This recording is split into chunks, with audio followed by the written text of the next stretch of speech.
there, welcome back.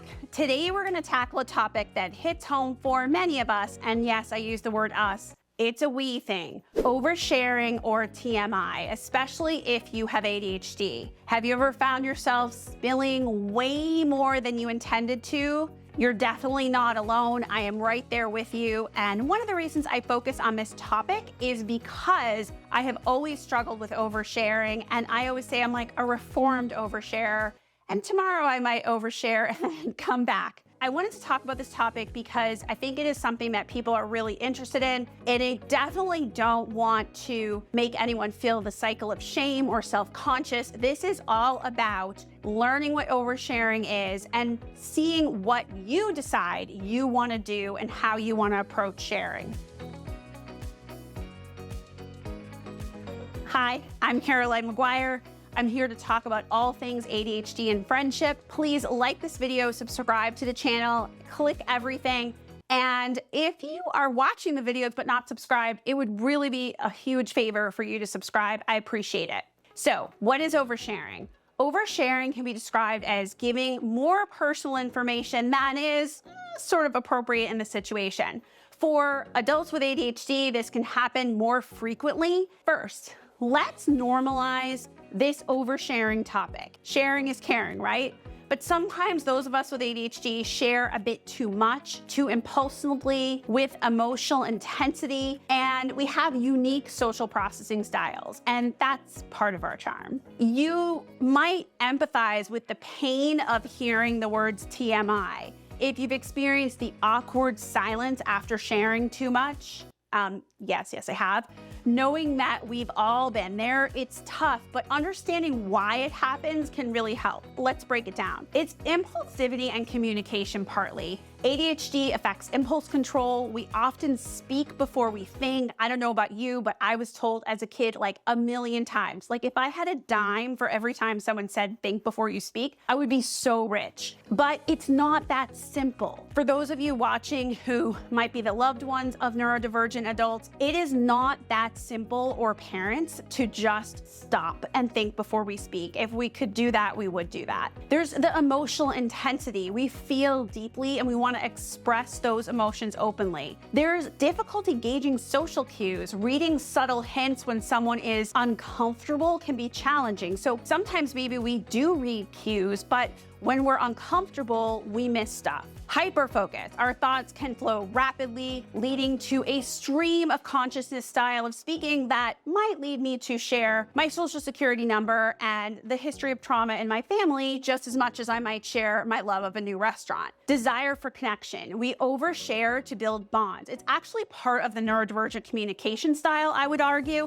and we want those bonds. And it's great to want those bonds. The problem is, and we'll get into this in a minute, oversharing makes you kind of vulnerable and it can take people off guard, even other neurodivergent people, because I don't want to romanticize our relationships where we are friends with other neurodivergent people. If we overshare, sometimes they have uncomfortable feelings, low self-monitoring. We might not realize we've overshared until later because we're having trouble being present and in the moment. So what do you do about this? Because if it is impulsivity, I mean, that's been with me my whole life. I can understand how you would be worrying about this. So how do we manage this? Here are some strategies. Pause and reflect. Before sharing, take a moment to consider if the statement is necessary.